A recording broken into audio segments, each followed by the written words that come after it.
मनिका बसुमतारिया गावनि जिउनि थांना थानायनि थाखाय रायजो राजानियाव मदद बिदों।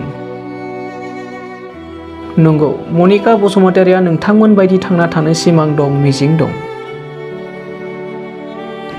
नाथाय राहा गोथे, रां रुफानि आंखालाव दुखुथिया हाजिरा खामला मावनानै जानाय नखरा नांगौ बायदि देहानि फाहामथाय होनो हायाखै। बेखायनो मनिका बसुमतारिनि थांना थानायाव नांगौ नोंथांमोननिफ्राय एसेल' मदद। खौराङा जाहैबाय धेमाजि जिल्लानि सेमनसाफुरि पुलिस थानानि सिङाव थानाय खैरोगुरि गामिनि दिलीप आरो रिता बसुमतारिनि फिसाजो मनिका बसुमतारिया गोब्राब बेरामजों नाख्रेबजानानै दं। मनिका बसुमतारिखौ गोबां फाहामथाय होसेयावबो फाहामनो हानाय जायाखै। राहा गोथे जानाय मनिका बसुमतारिनि बिमा बिफाया रायजो राजाफोरनिसिम खर' गंग्लायनानै रायजो राजानिफ्राय अनसुंथाइ हास्थायदों। रां रुफाजों भुगिनांनाय नखरनि बिमा बिफाया रायजो राजाफोरनियाव गावनि असे फिसा मनिका बसुमतारिखौ मोजां फाहामथाय होनो खर' गंग्लायनानै रायजो राजाफोरनियाव अनसुंथाइ हास्थायदों।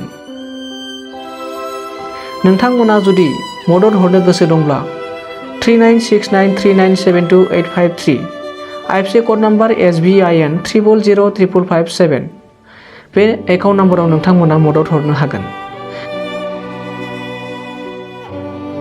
फिन एकाउन्ट नाम्बारखौ नोंथांमोननो फोरमायफिननो नाजादों दि 3969397285 IFC कड नाम्बारा जाहैबाय SBIN 000557।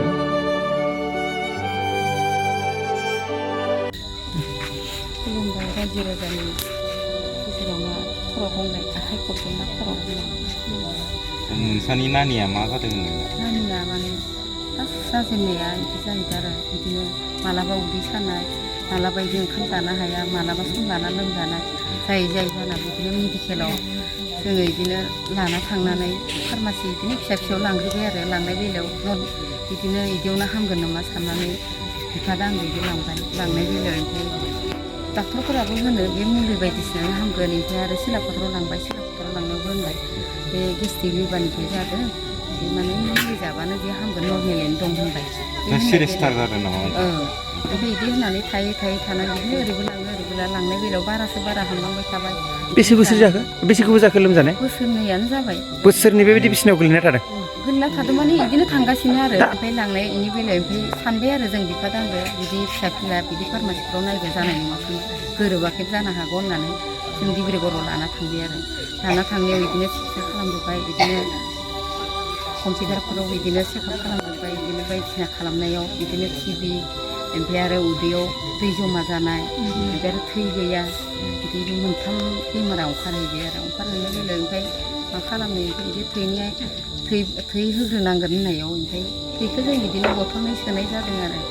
बेनि थाखायनोथ' दा रोंगौथियाथ' गैया जाबाय। बेनि थाखायनो दा रायजो राजाया सोरबा अनोबा फिसा मनिका जों हानायखिनिखौ नाजानाय बेलायाव जोबथाफैबाय।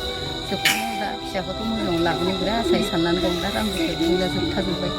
जोबनाय बेलायाव सोरबा आइ आफा जाना रायजो राजाया अनोबा फिसाखौ मोजाङाव लाबोनानै खालामनानै सोरबा अनगोन नामा होननानै आसा खालामो आरो। बेसेसो बैसोनि?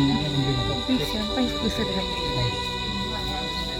ओमफ्राय जेनेबा दाथ' जेनेबा डाक्टरा बहुत फैसा बिदों। डाक्टरा बिदिनो जोङो ओमफ्राय प्राइभेटआव लांनानै ओमफ्राय 60,000 थांबाय। बे 70,000 थांसेयावबो मोजाङाव लाबोनो हायासै। ओमफ्राय बिदिनो बयबो रायजो राजाबाबो जिखुनु न'खराव जों सानलायबाय आरो बिफादो आंजों बेयाव फैसायाथ' थुंगिखाबाय, बिदिनो बे सरकारनि मेडिकेलावनो नाम भर्ति खालामनानै गासै फुरा खालामजोबनानै फिसाखौ आरो मोजाङाव लाबोफिननो हागोन नामा, लांनाय बेलायावबो बेयावबो बिदिनो आरो बिदिनो नायनांगौ, बिदि होनांगौ होजोब्बाय आरो। न'खरनिफ्राय हाला नायनो? दा हाला, हायैनि बेलायाव दा हाया होनना फिसाखौ फुथुना दोनो। जोंनि गोसोआ बिदिनो गाबखांनाय फैबाय दं। गाबखांनाय फैनायाव दा मा राहाजों मा खालामगोन बिदि साननानै दंबाय दं आरो।